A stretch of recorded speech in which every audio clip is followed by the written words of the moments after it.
Hey everybody, Jake Thurm on behalf of V1 Sports, and we've got the GOAT playing in the TGL. Do you like TGL? My kids, my juniors, and all my programming, they seem to, so you know what? I've come around to it. I'm enjoying it as well. As long as the next generation wants to swing some golf clubs and gets to see Tiger Woods hit golf shots, I'm all for it. Today's video, I'm going to be talking about the difference between an iron swing and a driver swing. The iron swing by Tiger is up top. The driver swing, and it's an overhead view, is down below here. So let's talk about kind of centered rotation, or at least more centered rotation, or more loading and less loading, if you will. So on the iron swing here on the face-on view, you're going to see there is a little move into that right side. Of course there is. There is pressure getting into the trail side there, but there also is mass movement going back. Just remember, his hands, arms, and golf club also have mass to it. So though he might look very centered or maybe only shifted slightly to the right because it is an iron, there is a pressure and mass shift to the trail side. We go up to the top of the swing. I'm just going to pause them right there. Now we're going to go into the driver. So we're going to leave Tiger's iron swing, pause right there. Again, you can see that right hip just a little bit outside that starting yellow line. So definitely, again, a little micro load of the trail side. The head has moved back, but probably only an inch or so. Let's check out the driver. So what you're going to notice right away is his head has already moved that inch or so, and the club probably has only moved back maybe a foot, maybe 6 inches to a foot right there. But, he's not done moving back. Most of the great drivers of the golf ball, and Tiger, especially in the early 2000s, was a great driver of the golf ball, were definitely turning more behind the golf ball.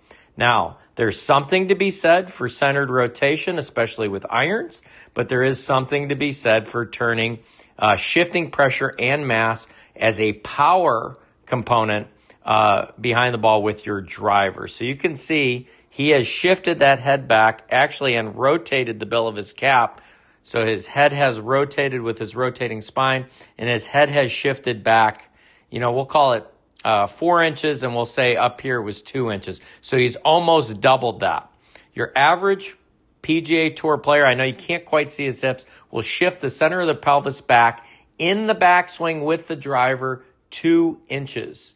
With an iron at the top of the backswing, it'll still probably be away an inch or a half inch. Yes, it's already starting to move forward, but it is still away, I promise you. So this is more of a centered axis point up here, or again, less loaded to the right, only slightly, maybe half that of the driver. And then you can see that the pelvis shifts forward, which actually recenters the head more towards his initial starting. And again, you can see that his left hip now off of those starting yellow lines is probably ahead. I'm going to say a good 4 inches there. Your average PGA Tour player can shift the center of their pelvis towards the target anywhere from 4 to 6 inches.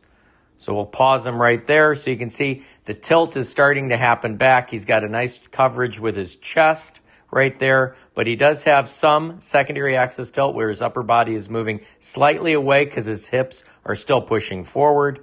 Now we're going to transition his driver swing. He's still going back a little bit. Okay, here we go. Yep, still going back. Here we go. So you can see that initial move of how the lower body, the pelvis, moves lateral or linear before it ever moves rotational. That's any player I've ever measured in the PGA Tour. Tiger is no different. Pelvis moves lateral and linear before it ever moves rotational. So you can see that with his white pants there, gray pants there. Getting into the lead side, head still kind of staying back to where it was initially shifted back to in the backswing. And again, if you thought he was forward with his irons, you're going to see at about halfway down, lead arm parallel on the downswing, very, very much forward and in the lead side early. Now he's going to push up, and he's getting into his delivery position, what a lot of people call P6. He's going to push up. He's going to push open.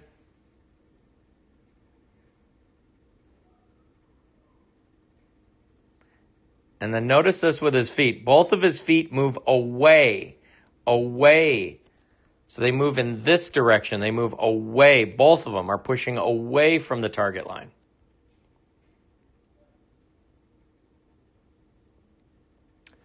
Is it all one golf swing? I'm not quite so sure, because throughout the bag you will be asked to perform different skills.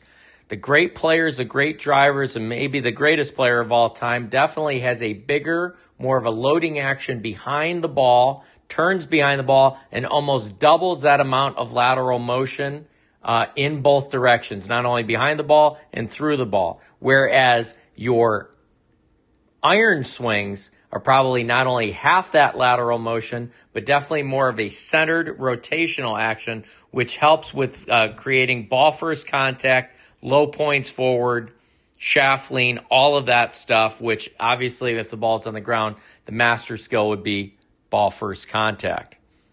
Hope this video helps you in terms of shifting your mass. Same player with different clubs will have different center of mass and center of pressure shifts. And if you do that, you will optimize your game and your swing throughout your bag. Jake Thurm on behalf of V1 Sports. Enjoying TGL. I hope you are, and watching the GOAT play every chance I get. See you soon.